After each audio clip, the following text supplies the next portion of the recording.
Welcome to the Cattle Innovation Station podcast, bringing you the innovative new ways of the cattle industry. I'm your host, Baxter Whitworth. And I'm your co-host, Paul Hayes.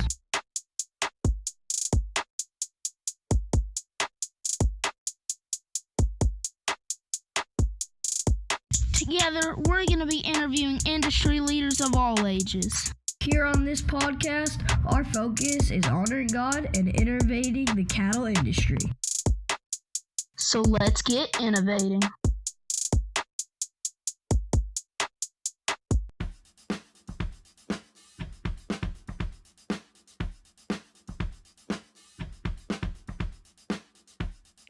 Have you been looking for a place to buy top quality AI sire semen or collectible of your own? Well, look no further than Elgin Breeding Services.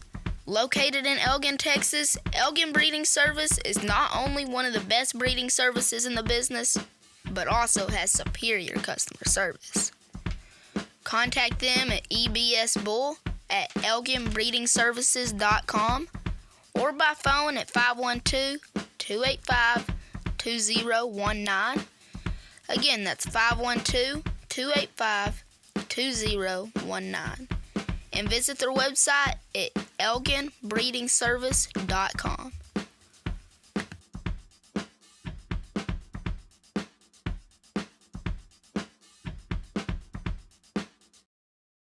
Hello guys, before we start, I want to let you know that there's an exciting interview for you to listen to ahead. It's so good that we had to split it up into 2 episodes because it went for an hour and 30 minutes long. So, there'll be a part 2 of this episode coming out September 1st, like a regular episode is scheduled to. And so there will be 2 parts to this episode. Hope you enjoy it. Let's roll it. Hello, and welcome to the Cattle Innovation Station podcast. I'm your host, Baxter Whitworth, and here with me today is my co-host, Paul Hayes. How are you today, Paul? I'm great, Baxter, and I'm super excited for this episode. How are you? I'm good. I'm excited to get this episode started, too. I think it'll be a nice, fun treat. Well, our guest today is Miss Hillary Velker.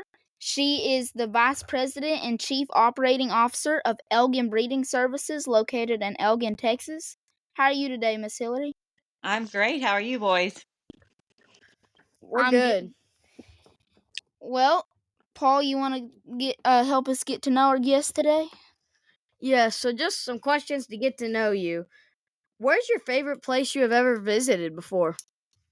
Well, I've been lucky enough, especially with my job, to be able to visit some really cool places and meet some really great people. And so that means, not just visiting some cool countries and states, but also getting to know some really great cattlemen. Probably my favorite place I've visited is Australia, and being able to go into the real parts of Australia, not just going into Sydney, that's, the big city, and but being able to go into the real brush country and the seeing some of they call them stations in Australia, going to the stations of Australia and seeing some of their ranches. That's really cool. So it sounds really cool to go visit, but could you describe it for us maybe? Or try to at least? I know some beautiful things are kind of hard to describe. Well, going to Australia was really neat because, you think about, I flew into Sydney and there was no, you think about Australia seeing, oh, there's bound to be kangaroos everywhere. And in Australia, it was basically like going to Austin or Houston or Dallas. But then you fly into Queensland and go to some of the ranches and you see kangaroo crossing the road like we see deer here. And Australia just has huge, beautiful open ranches, and the back roads are just amazing, and the ranches they have there are just absolutely stunning. And then just being able to stop for a little while and have they call it smogo, and have their morning tea and have a little treat, and just such a different way of life, but yet the same way of life. And it was just a really great experience. Well, that sounds really cool. I'd love to go someday and get to see how people ranch and ranch there. Absolutely. I'm I sure that y'all will make it there. There's some great Brahmin cattlemen there. I can definitely say Australia is something I would love to go visit one day. Absolutely. Yes, ma'am. And then, what's your favorite country music group or solo singer? I have quite a few. Um, I don't know. I like a lot of old country. I grew up on a lot of really old country. A lot of the newer hip hop country I don't really like. But I like Zach Bryan, the newer. That's kind of the newer country that I like, but like a lot of the old country. My 8-year-old daughter's favorite is Johnny Cash, so that's kind of the country music we listen to around here. I can definitely agree with that. I don't like a lot of the more newer stuff. Mhm. Well, we're going to go ahead and jump into the questions that we like to ask every episode. And one question we were really interested in asking you, especially with Elgin Breeding Service, is how did you get to the point you're at today? So my grandfather is the one that started this company, Elgin Breeding Service. So I grew up in the house right next door to Elgin Breeding Service, and so I grew up going over there pretty much every day. I would walk over there barefoot sometimes, and every day going over there before school. Some days going over there, I would sign myself out of high school and go over there to work, and when I went to college, I went to A&M, much to my grandfather's delight, much to my mother's chagrin because she went to UT. Um, but I went to A&M, and I worked at the large animal hospital at A&M, but I did not get an ag degree. Um, I went to A&M, came back to Elgin, and started working at EBS. And at that point, we had another facility in New Mexico, and about as soon as I graduated, my mom and my uncle said, "Hey, we want you to go and check on the facility in New Mexico. No big deal." And about the time I got out there, after about a week, they told me that they had packed up all my stuff and put it in a trailer, and I was moving to New Mexico to run that facility for them, and pretty much had no choice. And I ended up there for 8 years, I believe, until we decided that it was time to close that facility because there was a lot of different reasons for that, but things were getting too expensive. Our nitrogen bill got too high, and hay was hard to find. No one wanted to work. The barn was not made right to be able to maintain our CSS standards. We didn't want people to have to drive or move their bulls 600 miles for collections, and there was a major fire out there that got way too close to the barn. So we decided it was the right time to close it. We said that it was the best decision we made at the time to open it, and it was the best decision we made at the time to close it. So I moved back to Texas and started taking over the operations at this facility. That's that's good.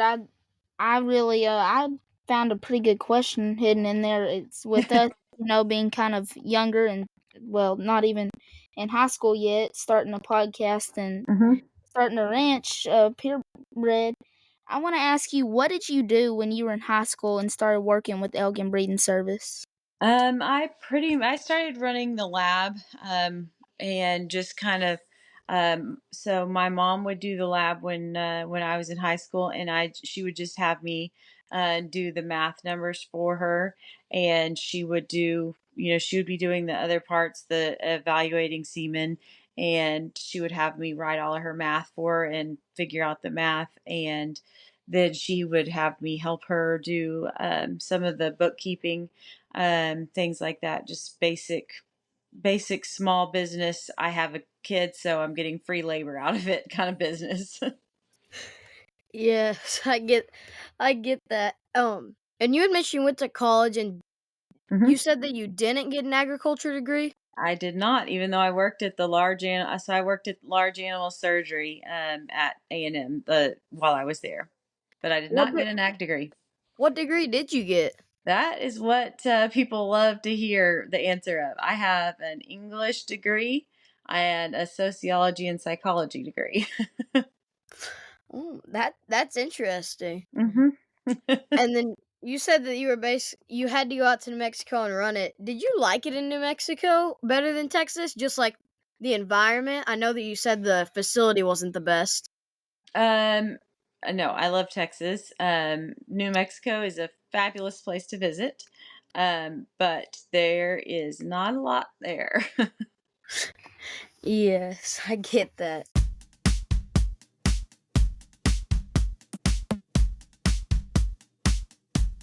Have you been looking for Brahman cattle with a good genetic background? Contact 79 Cattle Company, selling reliable Brahman replacement heifers, Brahman show prospects, and Brahman bulls. Contact Taylor Tate at 210-241-4511. Again, that's 210-241-4511.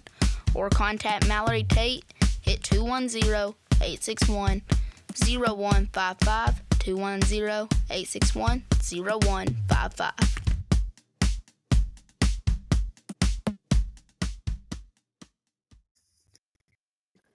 Well, uh, so I think that I've had a bull collected there at Elgin, and I've been very impressed with y'all. Y'all have always been very nice to me and helped me, and so I know you can give a really good answer to this question. What do you look for in a good mentor, and who has been a good mentor for you? I think that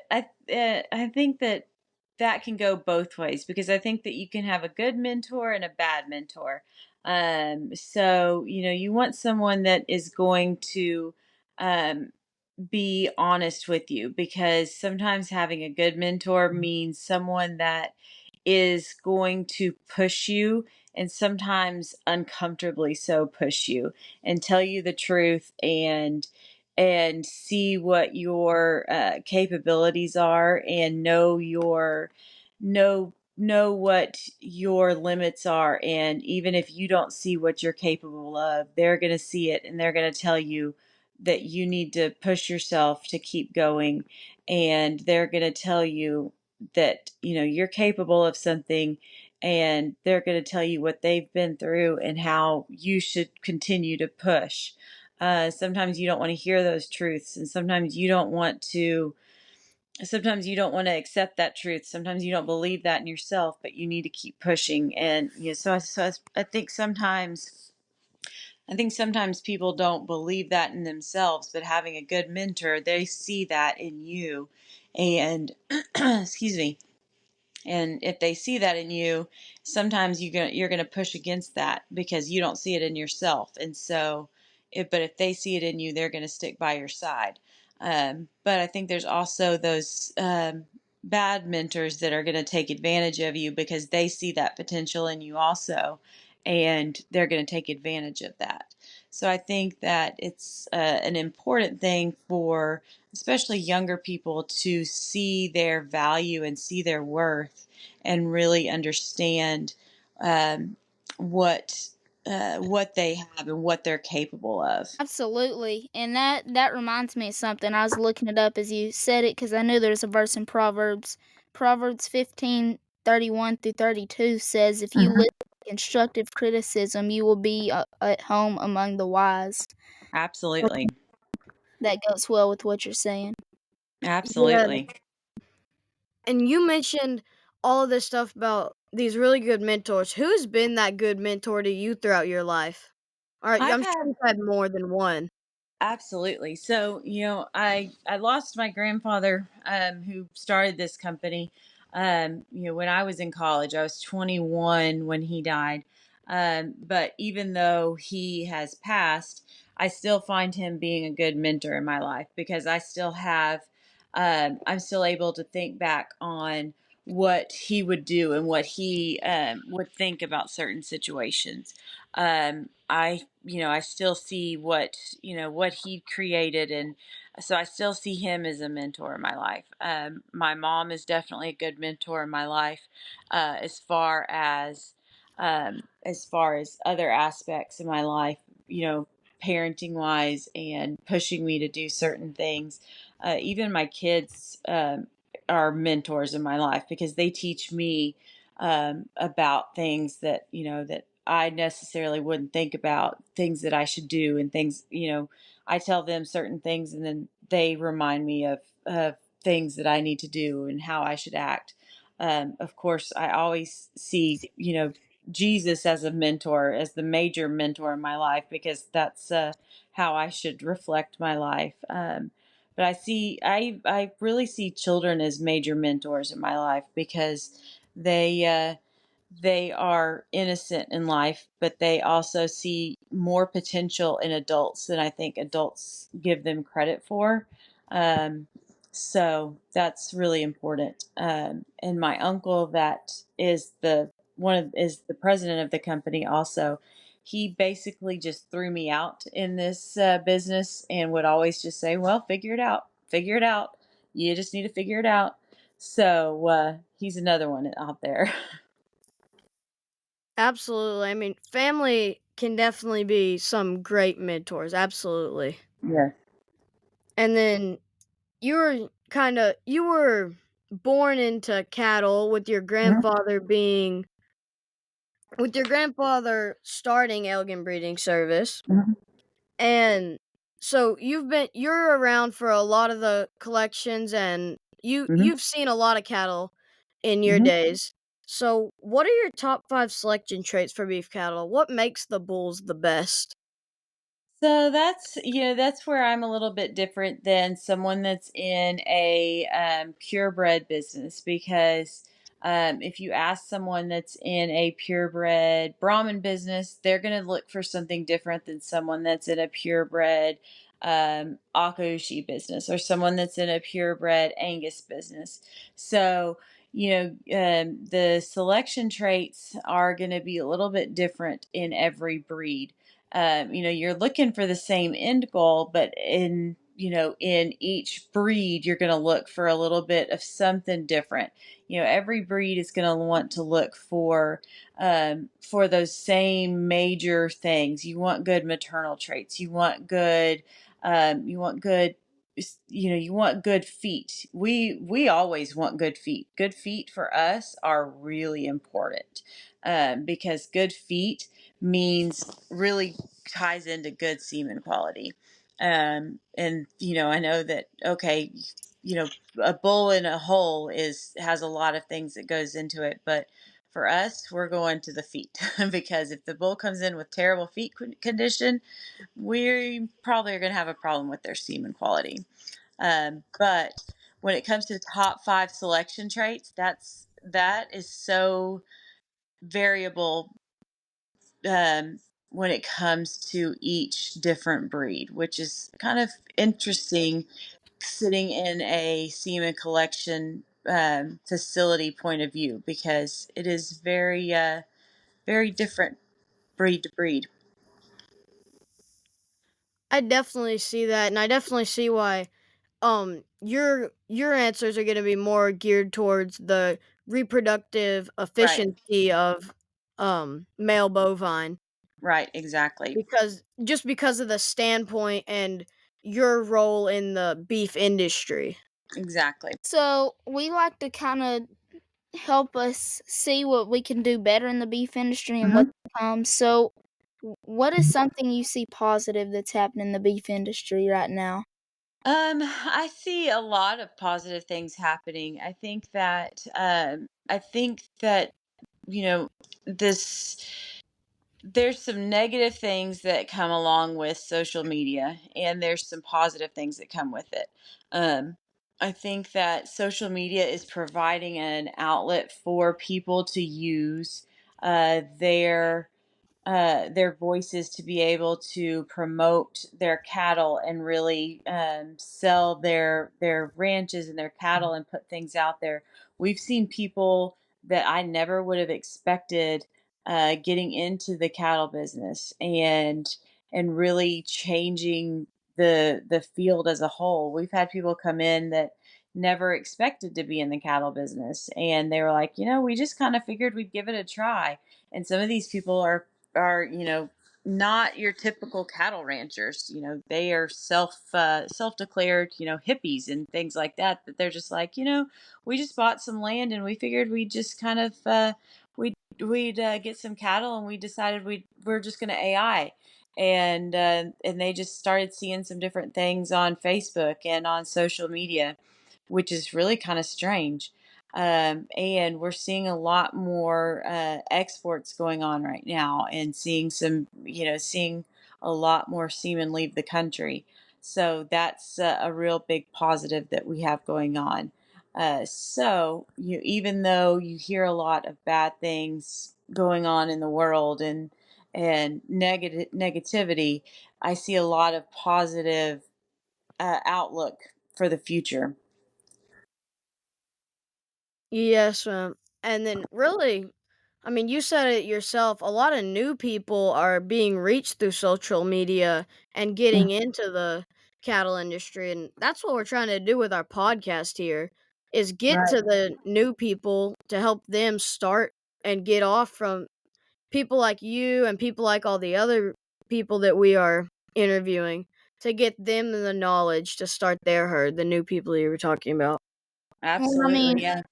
hopefully the knowledge that we provide can help anybody innovate their herd also. Absolutely. Yeah. The more that people are able to realize that, it's not something that is the untouchable, and that they can talk about it and ask questions, and they can do it themselves and start from scratch. And, if they want to start over, or, start in a new herd or start in a new breed, the better. And, we're seeing that more and more. I've seen people switch breeds or start completely from scratch, or start buy land that had never had cattle on it, and they've never had cattle, and just decide that they want to have a beef herd. And it's I'm seeing it more and more, even though you hear stories of people losing land and not having cattle on it. I'm hearing stories also of people starting from scratch. That's good.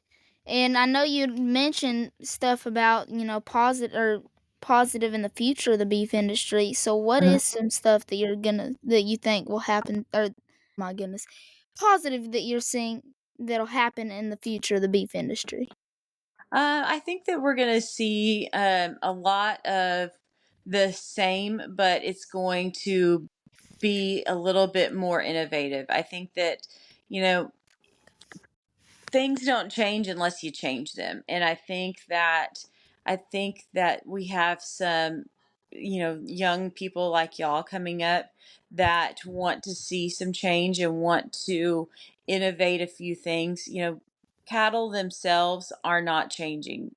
Genetics are going to change a little bit, but you're still going to have a four-legged animal that produces milk and beef. You're still going to have a four-legged animal that survives on hay, grass, grain. That's not going to change, but you're going to be able to reach people and make them understand that you're seeing a lot of these people that are selling beef out of their on their own and not out of supermarkets, and they're doing the farm to table, or they're selling farm raised beef, and they're pushing back against the packers and things like that. You're seeing more people selling semen around the world, and so I think that it's really a neat thing to see the changes that are happening, and to really push for their own power of hey, this is our world, and this is our industry, and we're taking the power back from this. I think we might have found our title for this podcast. Right at the beginning of the question, you said things don't change unless we change them. I think that's a pretty good statement there. Hmm.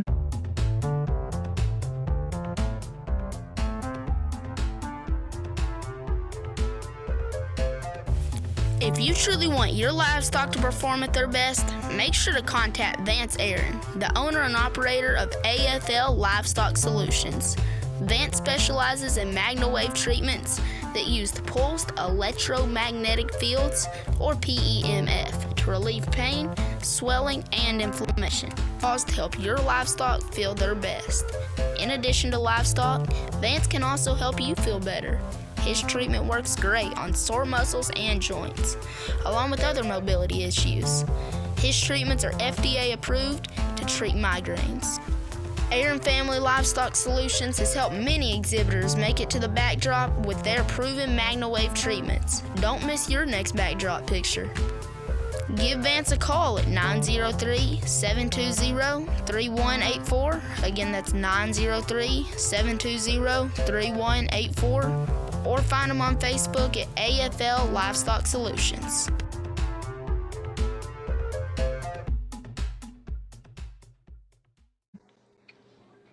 And then to help people change their herds, or to help people, just to help people in general, and that's what our podcast is about. What's your advice to ranchers to help them innovate their herd or change it for the better? To learn, there's a lot of good, you know, veterinarians have to go to what's called CE, continuing education. And there's a lot of good places like the short course that A&M puts on, or a lot of good education courses that you can do. The more information that you can absorb and read and learn. My grandmother always told me that, that you can take, people can take anything away from you. They can take your land, government can take your land, they can take your house, they can take anything away. You don't pay taxes, they can take it away. That um, you don't pay for your house, they can take it away. They can take everything away from you but your knowledge. So the more you learn, the more power you have. My grandfather, when he was younger, they were dirt poor, but he had this mule that he would ride to school on, and he would just ride the mule and he would read the whole way, and the mule knew his way to school, and he would read the entire way, and he knew when he stopped that he was at his gate. And so he didn't have to rein the mule at all. He didn't have to lead him. He just read the entire way. And so he always said, the more you learn, the more you read, the more you know, the more power you have. So I think that's the way you get ahead. That's the way you innovate, is by learning and by trying new things. You're going to fail sometimes. You're going to implement new things, and it's not going to always work, but sometimes it is, and sometimes it's going to be for the better. Absolutely. Well, we kind of want to jump into some questions that are more specific for you, and I know a lot of people don't really know about the day-to-day activities of what y'all do. So could you tell me what you do on a day-to-day basis? So that's going to depend on the day, because I do a lot of different things. So it really depends on the day. I will do any number of things. There's some days where I'll be collecting the bulls. Um, I don't jump the bulls, but I'll do the electroejaculation some days. Some days I will do the post thaw exam on the semen. As some days I will have to do the lab on the semen for the pre-freeze. Some days I will be doing um, the health papers for semen to go out of the country. Checking emails to see who all has emailed me that day. Working on dealing with the government and what kind of fun they have thrown at me for that day. Working on different types of regulations that have changed throughout the time, throughout um, the weeks, months. I'm on the NAB board, so the National Association of Animal Breeders board of directors. So might be dealing with a board meeting or dealing with some of the issues that have come up with that. I might be traveling and having to go to a convention or a meeting or something of that sort, or having to go to a sale. So I have a lot of different roles to fill. Absolutely. What's your favorite role to, or you said roles to fill. So what's your favorite role to fill? Give. um, I don't know. I am not good at sitting still. I'm not good at just sitting down and doing one thing, sitting down um, and sitting at a computer all day. So something that keeps me busy and moving um, is better for me. So being outside, being in the barn, or being in the lab or at the microscope is better for me than sitting at a computer or having a challenge. So a challenging issue that I have to make a puzzle out of and solve the puzzle. Absolutely. Well, it definitely sounds like you're a very busy woman. We're lucky we were able to get you to interview you. I stay busy. Yes, ma'am. And you had mentioned a lot of different things that you do, and a lot of those were different things that Elgin Breeding Service offers. So, what else services does Elgin offer? So we do everything. I like to say we do everything on the bull side. So we are a custom semen facility. So what that means is that we don't own anything that comes in. So we're basically a middleman. So like Mr. Baxter has brought us his bull before, and so people bring us bulls and they tell us how much semen they want on a bull and how what kind of semen they want, and so we collect the bull for however long they need it. If the bull needs to be export qualified, then the bull will be with us for a minimum of 60 days, and we do the export health testing. We collect the semen, get as much semen as the client needs. The semen is stored with us for however long the client needs. And then we do all of the health testing needed for any of the export. So we're basically, like I said, the middleman. We take care of the animal that the client owns while the bull's with us. We make sure we coordinate all of the right testing. We keep the semen frozen, and then we will ship it whenever the client needs it. And we can store embryos, but we do not create the embryos. So everything on the bull side. We don't do any embryo work, any of the AI work, anything like that. Like she said, I brought my bull in, so I've seen him for sale, by the way, anybody listening. And we can ship it wherever we need to. Well, I have a bull that I'm showing right now that I'm hoping to come and get collected. I'm hoping to come and get him collected there after he's done showing. Absolutely. EP Cattle Company. Owned by Eddie Wilson, EP Cattle Company is home of Sir Rouse Handshake. Rouse Handshake is a sound-structured, heavy muscle bull that is really bold ribbed. So it comes with no surprise that he is a Fort Worth and San Antonio Junior Show Division Champion and Rio Grande Valley Open Show Division Champion. He is a grandson of BRC Noble and JDH Shank Manso, and is also a great-grandson of Mr. H. Elijah Manso. You can contact Eddie Wilson or Nicole Wilson on Facebook at EP Cattle Company. So remember, if you're looking for some well-performing, registered Brahman genetics, contact Eddie Wilson on Facebook.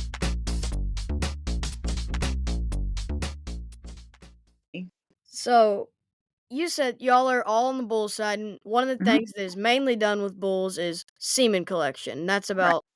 That's almost all of it. Can you Mhm. explain how the semen collection process works? So, what we do is, first of all, when the bull comes in, um, we want to make sure that the bull's healthy. So, our vet is going, we always start the collection on a Tuesday. And that's when the vet comes in and does an initial exam on the bull, make sure that everything looks good. Then the bull is going to be collected, and we try to give the bull the ability to collect naturally. So that what that means is with an AV, we call it an AV, means artificial vagina, and that we don't have any females on the facility. So we are not allowed to have any females on the facility. No cows, no heifers, no nothing. We use steers and steers only. So the bulls will be lined up. We have 10 jump stalls in our jump area, and the bulls will be lined up to try and promote that testosterone. And we'll have jump steers lined up also. And we have 3 collection facilities for our health testing statuses. So when the bulls first come in, they're going to be in our first collection area. That's the pre-entry isolation area, and they're going to be lined up, and they're going to be given an opportunity there, and they are going to come out one at a time and have an artificial vagina. They're going to be walked around with the steer, and they're going to be given that opportunity to jump. And so they're going to mount that steer. It's hard to explain verbally without the visualization. So I use my hands a lot, even though the podcast can't see it. Um, so um, so they're gonna get the attempt to mount the steer, and when they do so, one of our guys will go beneath and use the artificial vagina to extract the penis and collect the semen, and it'll go into a little tube. And then what we always do, which is really important, is each bull is going to have an ear tag in their ear with their breed code. So for y'all, it would be BR because that's Brahmin. And then it's going to have a number. So each bull is going to have a specific number. And that number will be theirs each time. So it's going to be the sequential number of whatever Brahmin bull is next. So say BR 1934. And then they're going to check that against a tag that's in the rubber room next to them. And that tag is going to go on the tube from the rubber room to a warmer, and that warmer to the lab. So that's how we try to encourage them to be collected is with the live mount steer. If they do not jump, or they are injured for some reason, or they are very mean, crazy, wild, or for some reason the owner has a preference of them going through the chute, then we will try to electroejaculate them, and they will go through the chute and be electroejaculated. This is a means where we have a probe, and they will have their penis extracted and have an electroejaculation machine, and that goes right on their prostate. And some people think that this must be just awfully cruel, but that usually means they've seen a bull electroejaculated in a vet hospital where the bulls are just kind of rocking in the chute, and the vets are, very harsh on the machine. Our guys, and whenever I do it, are very slow and methodical about it. It's a very gentle process. Usually, when someone sees us collect them, they are watching the bulls, and then the guys get up with the tube of semen, and they're like, "Wait, y'all collected him already?" We're like, "Yeah, it's completely done." And they have no idea that we've even done anything because the bulls aren't making a fuss. They're not making a racket or anything. It's a very slow process, very calm process. So it shouldn't be traumatic. We don't want the bulls to not want to come back to the chute. We don't want to hot shot them. We don't even. I think we have one hot shot that we don't ever even get out. We want them to not be traumatized because we want them to want to be able to come back into the chute. So that's pretty much the very brief summary of how it's collected. Absolutely, and that's one of the things is with our podcast that I know that most of the people listening to this are going to be in the agriculture industry, particularly the beef industry. But we always want to try and share to people that aren't that the industry is very focused on making sure that our animals, cattle are healthy and that they're well taken Mhm. care of. So Absolutely. Absolutely. Yeah. So all of our facilities are set up to where cattle can where the bulls can turn. They go into the chute on a turn and they come out of the chute on a turn. And the jump facilities are made to where they're constantly turning because bulls and cattle in general want to turn. They constantly want to turn.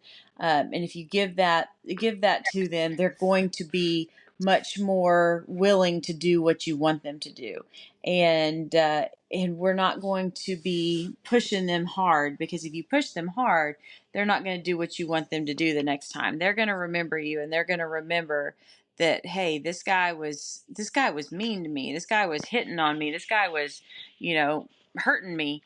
If we're not doing that, and if we're pushing them nice, and if we're just moving them gently, and if we're just nice to them and just barely moving them and letting them have the idea, letting it be their idea, next time they're going to let it be their idea again, and they're going to go in for us. So it's a lot easier if we're gentle with them. definitely, I mean that will always make the process easier. So we want to kind of transition into, well, I mean, it's still kind of in the quality, it's more of the quality aspect of stuff, but why is it so important that we evaluate semen to assure its quality? Well, that's pretty important because, especially for us, because we don't want to put out a subpar quality product.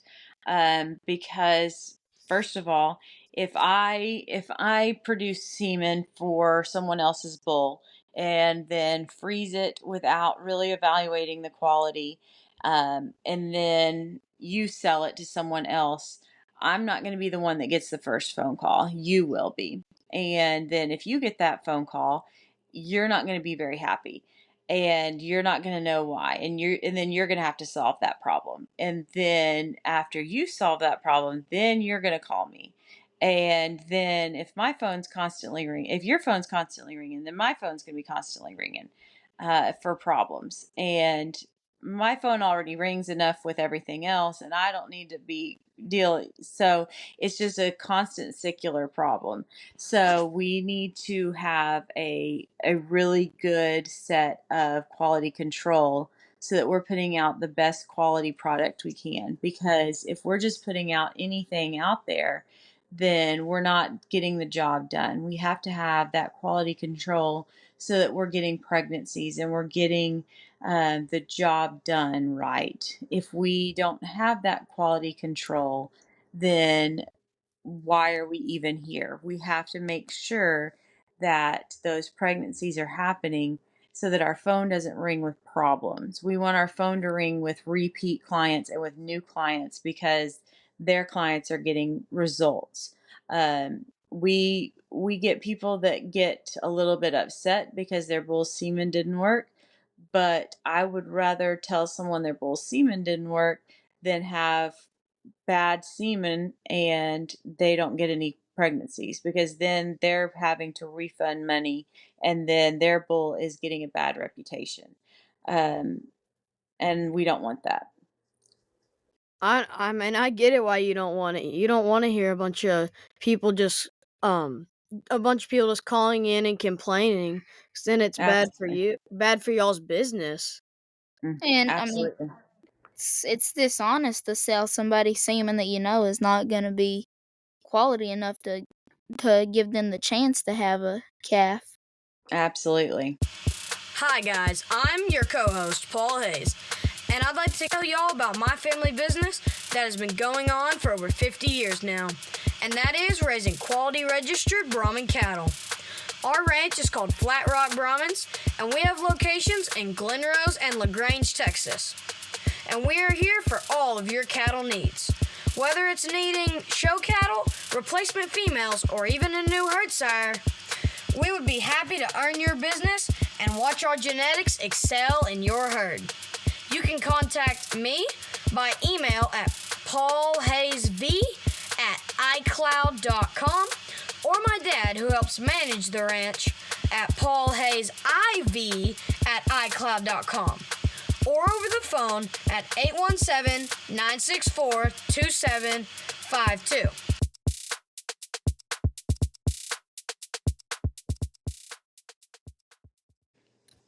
So part of the quality is that they may not be old enough. So what's the ideal age for a bull to be able to produce quality and semen that's going to be freezable?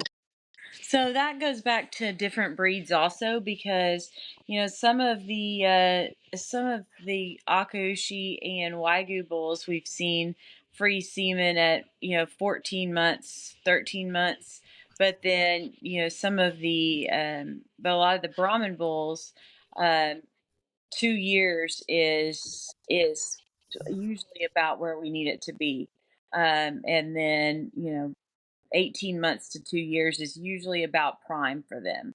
Um, Sometimes a little bit younger, but sometimes that's about right.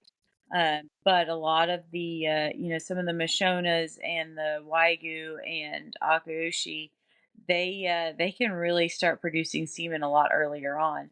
Up in the dairy world, they start producing even earlier than that. So it really is a very wide range for breed to breed.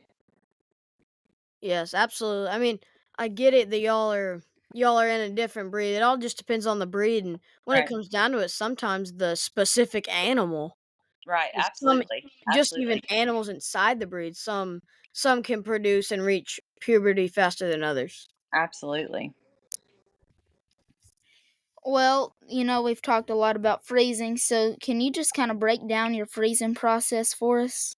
Sure. So once we get that raw semen, then it's going to go into the lab, and we're going to evaluate the semen and decide if it's freezable quality semen.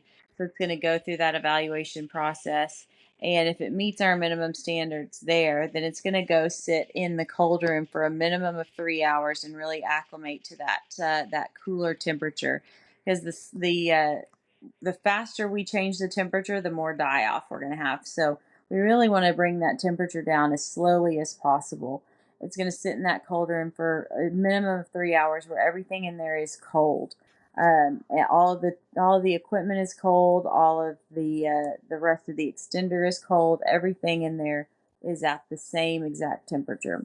So after that 3 hours, it's going to get that second step of extender, and it's going to be put in the straws. And those straws have, like you've seen, it has the bull's names printed on it, has a specific freeze code that relates to the day printed on it, has our location code printed on it, and that bull's cane code printed on it. So the 154 BR, whatever number after that, printed on there. And if he is export eligible, it has that indication on there.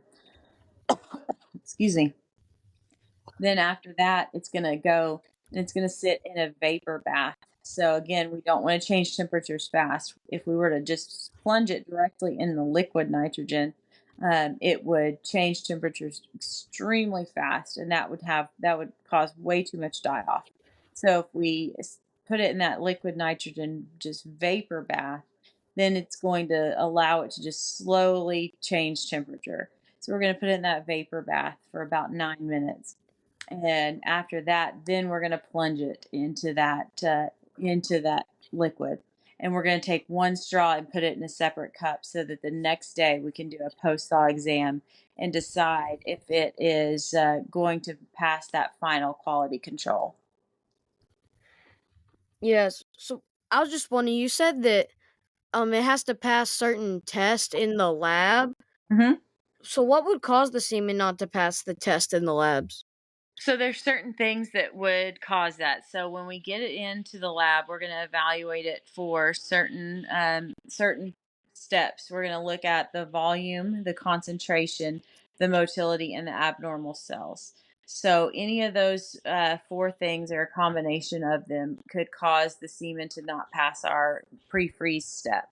So if the volume is too low, it could cause it to be thrown out at pre-freeze. If we're just getting a very very low volume, a very low concentration. So that means how many total sperm cells there are.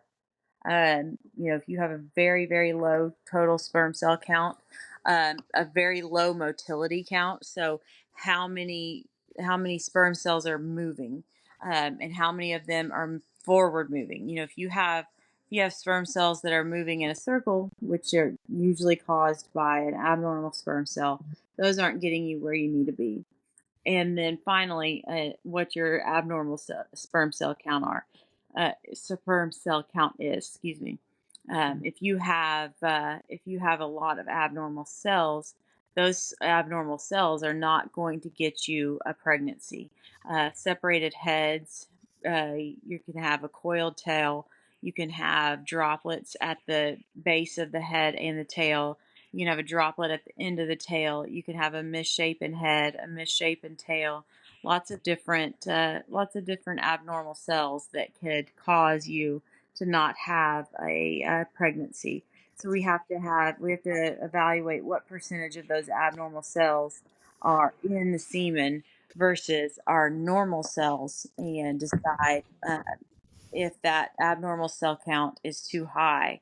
If so, it's not going to get you where you need to be, and it goes down the drain. So it has to have that good combination of all four things to pass our pre-freeze process. So, you had said at the beginning kind of the things you look at when you do the test, but what are the requirements within those things you look at? For the to pass the pre-freeze. Yes, ma'am. So we need the volume to be the volume can be pretty much anywhere above about 1 ml, 2 mLs, as long as the concentration and motility are high enough. The concentration, we need at least over about 350 million sperm cells per ml. And the motility, we're always very conservative with what we call our motility. So, what I call 50% is usually someone else is about 70%. So, we always downplay it quite a bit. So, when I say I need at least 50%, that's usually someone else's 70%. So, at least 50% motility. Abnormal sperm cell count, that we won't accept more than 10% abnormal cells, and that's pre-freeze. So no more than about 8% secondaries. Uh, Sorry, no more than 8% primary cells, and no more than 12% secondary abnormal cells. I mean, I've always known that y'all always are gonna produce semen that is gonna be helpful for the producer that buys it. I wow, undershooting it by that much is a very honest and um just a very assuring thing to hear that y'all do. So we're gonna keep kind of continuing on the theme we've been with. What tests does a bull need to take to ensure his semen quality? Which actually we've kind of it. I don't know. That might help you add on to some stuff you've said. So, some people will have a BSE done, especially um, for shows and things like that.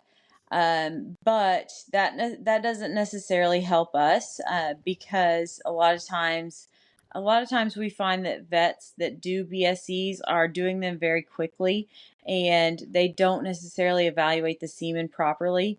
So we get a lot of BSEs in that are not necessarily accurate. We get some in that, people are saying, oh, this bull is 90%, which isn't true. We've gotten some in that they say are 90% and the bull doesn't have any semen at all. We've gotten some in that they say the bull is completely infertile, and then we go on to collect thousands of straws of semen. Getting a BSC is definitely not necessary, but some people do have it on hand because the bull has been to a show or has been out of the state or things like that. But it's something that is, is good to have if the bull has been sold, for us to be able to compare. So, do y'all do BSE test at Elgin? In a way, we do. So we can provide an informal BSE at any time, just while the bull is with us. Just because technically every day we're doing a BSE that the bull is collected. Our vet can sign off on a formal BSE whenever she is at the office, if we know in advance, because she has to do the body condition tests. Technically, I cannot sign off on a formal BSE because I'm not a vet, but I can do the semen evaluation part of a BSE for her. I can tell her my opinion, and she is allowed to take what I say about the semen quality for the BSE, and she can sign off on the body scores. So, if I wanted to bring a bull from my pasture to y'all, what do I need to do to make sure my bull's ready to be collected? Nothing. If he's been well, nothing but something. If he's been out with cows and he is actively breeding, we always recommend bringing him in and having him separated from cows for at least a week and a half to 2 weeks. But if you can't do that, just let us know that he's been on cows, and you just pulled him off of cows. Because if he is actively on cows, then he is going to be depleting that reproductive system constantly over and over again. Even if you're not watching him and you think, oh, he hasn't bred a cow, he probably has at night or when you're not watching him. So do not, bring him in with cows, or from cows, so that he has that reproductive break. And that's I that's something with my bull. I wasn't he had just finished his show career, and so he hadn't gone out on cows yet. So um what was something what's something with bulls like that you can help kind of make sure that they're ready to be collected? You don't really have to do anything as long as they're in good body condition, and they have good feet, like I said, and they're well taken care of. There's not a whole lot you need to do. What's the ideal body condition? Not overweight and not underweight. You don't want to have them too fat. I know that a lot of people are bringing them in from shows and want them, looking really good, and have them. And so, having a little bit of extra weight is okay, but not too fat, but not underweight, and having good feet condition. Absolutely, and just to add on to my question from earlier, with my bull, we didn't take him all the way through 3 years. We stopped him at Hmm. 2, so he was a younger bull, and Right. I know he was a very fertile bull. I've tried to implement that into my herd, Hmm. but just to help other producers, how can we help our younger bulls be able to be more fertile at a younger age? Use good genetics. Don't try to push genetics that have had fertility problems, because genetics will haunt you. If you're going through a lineage of bulls or cattle, in general, cows with fertility issues, those will haunt you and follow you. So don't try to don't try to breed those out, because eventually they will come back around. We found that, back 10 years ago or so, we were having a lot more problems with processing and freezing semen, and we were throwing a lot out. And a couple of years ago or so, I was telling my uncle, I said, he was talking about something, and I said, I think that part of it is we have, in a way, adjusted the herds, because a lot of people are doing AI work, and we're not keeping as much this semen, and so some of these bulls are not being collected, which means they're not being AI'd, which means AI'd with, which means those genetics aren't being passed on. So, if you're not using the genetics of bulls that are having genetic or fertility issues, then you're not passing those along. If you don't pass those genetics on, then you're going to have a better chance. That's really interesting. I've never thought of it that which I mean it makes total sense, but I never thought of that as, breeding services helping the industry. I've always thought, they're always helping the industry have higher genetics, but specifically fertility because they're taking out bulls that don't have Right. good fertility, Right. or Yeah. at least out of mass production. So, Right. well, my next question for you is something I cannot yet afford, but what is the CSS health test? So that is going to be a series of testing that is needed for exporting semen out of the country.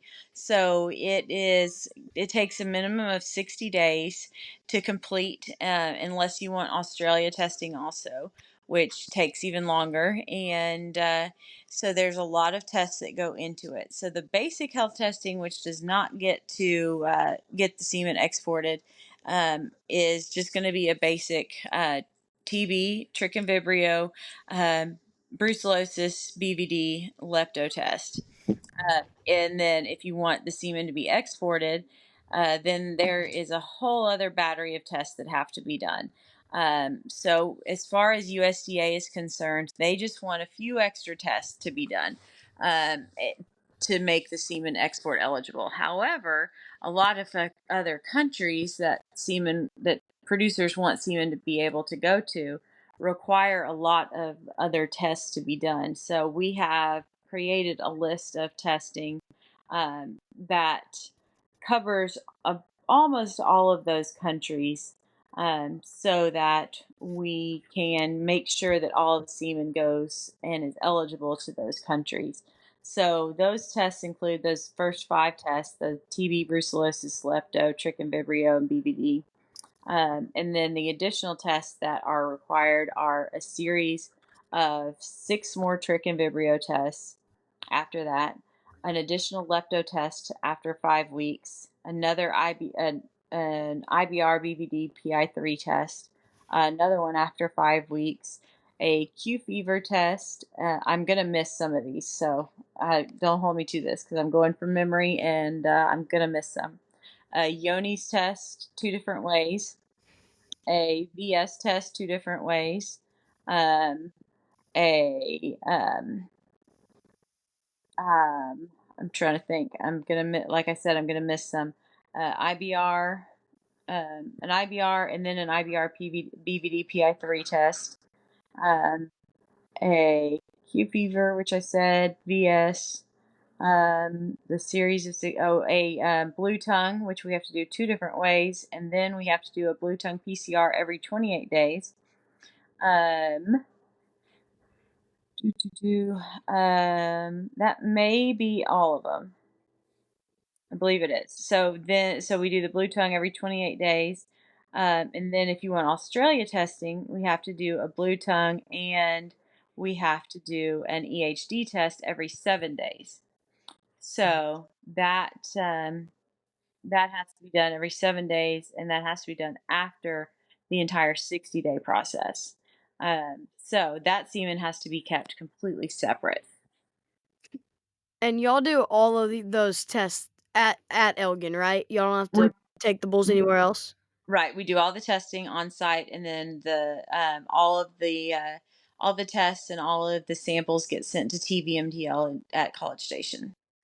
So that actually makes me think of something that I've never thought of before, but does, I'm sure America requires that test that we have to do for foreign anyways, but does America, like Australia, require a extra test that other countries don't require? Do you know? They do require the blue tongue and EHD test. So Australia is the only one that requires that EHD test and the blue tongue with the EHD test every 7 days. So a lot of countries require that blue tongue test, but they will take it as a PCR. But Australia requires the blue tongue with the EHD test. And about how much does all of those tests cost to get? The CSS. So the CSS testing is $1,000, and then after that, the Australia tests themselves are $150 every week. So they have to be done. So that's why we do them separately. We have to do the one. So we do the semen. You tell us I want 500 straws of Australia qualified semen, and we'll do that. We'll collect the Australia semen, and we'll only do those Australia tests until we get to that amount, and then we stop those Australia tests, and that semen goes in a special locked and sealed Australia tank, which is regulated by the Australian government. That's it's pretty cool. That's a very complicated test, but it's something I definitely want to do in the future. I can't do right now. Thank you for listening to today's episode of the Cattle Innovation Station podcast. We hope you enjoyed the episode. Remember, this is a 2-part episode, so you will get to hear the rest of Miss Hillary Velker's interview next month. Hope you enjoyed it. Thank you, God bless, and have a good day. Hello guys, thank you for listening to the Cattle Innovation Station podcast. We want to make this podcast better, so if you would, please like this episode and leave us feedback in the comment section. Something else that helps make this podcast better is when you respond to the polls. So if you're able, please respond to our polls. Help us make this podcast as good as possible. Thank you, God bless, and have a good day.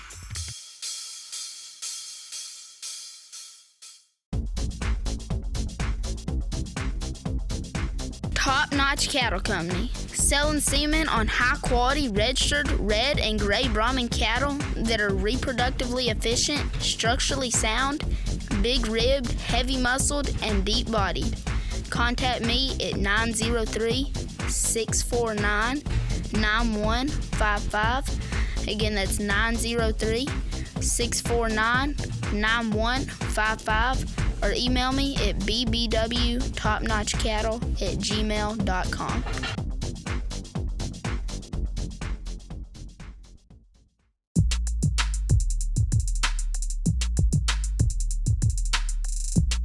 Thank you for listening to the Cattle Innovation Station podcast. We hope you enjoyed the show. I'm your host, Baxter Whitworth. I'm your co-host, Paul Hayes. Remember our key verse, Proverbs 16:3. Commit to the Lord whatever you do, and He will establish your plans. Thank you for listening.